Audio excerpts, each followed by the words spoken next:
3 months. It had only been 3 months since Adrian Steele had watched Elena walk out of his office for the last time, divorce papers signed, her eyes red but determined. He had thrown himself into work after that, the only thing he knew how to control. The empire he built thrived. New mergers, higher profits, his name splashed across business magazines. On paper, he was stronger than ever. But at night, when the penthouse went silent, he still heard her voice. He still remembered the way she used to leave a light on in the kitchen, so he'd never come home to darkness.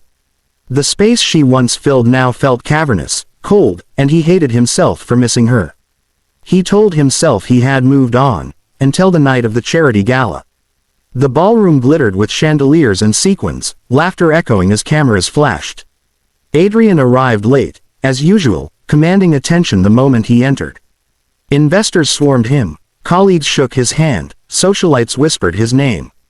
He wore his power like armor, every movement sharp, precise. And then, out of the corner of his eye, he saw her.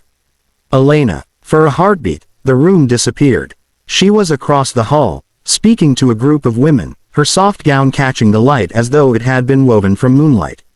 Her hair framed her face perfectly, and when she laughed, it wasn't forced, it was the same genuine laugh he had fallen in love with years ago. But it wasn't her beauty that made his chest tighten. It was the flash of gold on her finger. A wedding ring. Adrian's jaw locked. His grip on the champagne glass tightened until the stem nearly snapped. The whispers around him blurred into noise, the investors' questions into meaningless static. In 3 months, she had remarried. Impossible, insulting, infuriating. He excused himself from the group with a clipped tone and cut a direct path toward her. The crowd seemed to part as if sensing the storm rolling in. Elena looked up just as he stopped in front of her. Her breath caught. Adrian. Her voice was softer than he remembered, but her eyes, those familiar eyes, widened in surprise, not guilt. Elena, he said, his tone sharp, but it trembled with something deeper. His gaze dropped to her hand, the ring catching the ballroom lights like fire. His stomach twisted. 3 months. That's all it's been since we signed those papers. And now, this. He pointed to her hand, every muscle in his body taut with restrained fury. Tell me who he is. Now. The chatter around them dimmed as heads turned. The whispers spread like wildfire, guests hungry for the drama unfolding before their eyes. Elena swallowed, her fingers instinctively curling, as if she wanted to hide the ring. Her lips parted, but no words came out. Her silence, her refusal to answer, only fueled the ache clawing at Adrian's chest. The ballroom seemed to shrink around them, the hum of music fading beneath the sharp pulse of Adrian's heartbeat. Every eye was on them, yet all he could see was her, Elena, with her calm face and trembling hands, standing before him as if nothing had ever changed. Adrian's voice broke the silence, low but edged with fury. You were mine for years, Elena. And now, barely 3 months after walking out, you expect me to believe you're married to someone else. Who is he? The intensity in his stare made her shift uneasily. But instead of flinching, she straightened her back, meeting his eyes with quiet defiance. You still don't understand, do you? She said softly. That's why we ended. To you, everything is about ownership. About possession. Never about love. Her words stung like acid, but he refused to let go.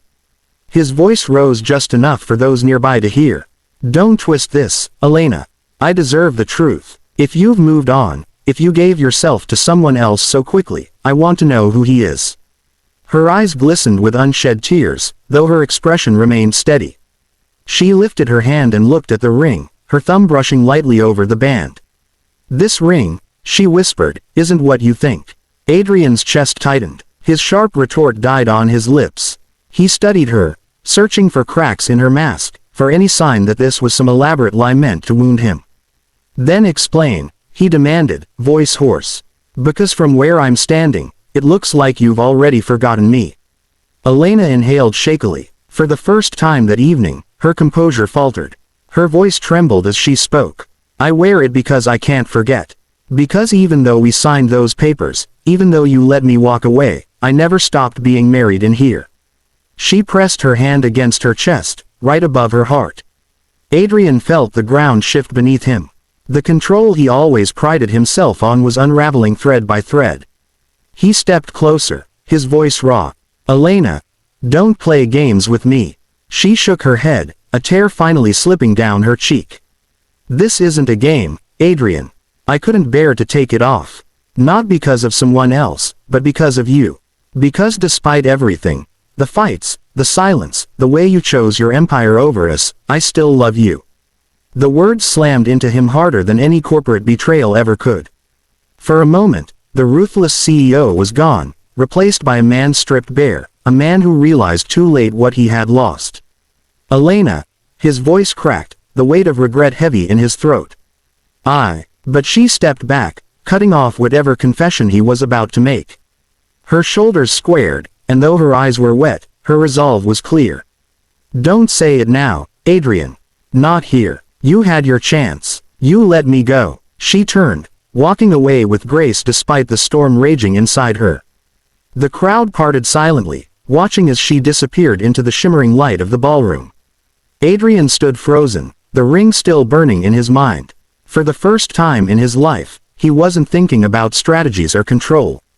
He was thinking about her, whether this was truly the end, or whether he still had one last chance to fight for the only woman he had ever loved.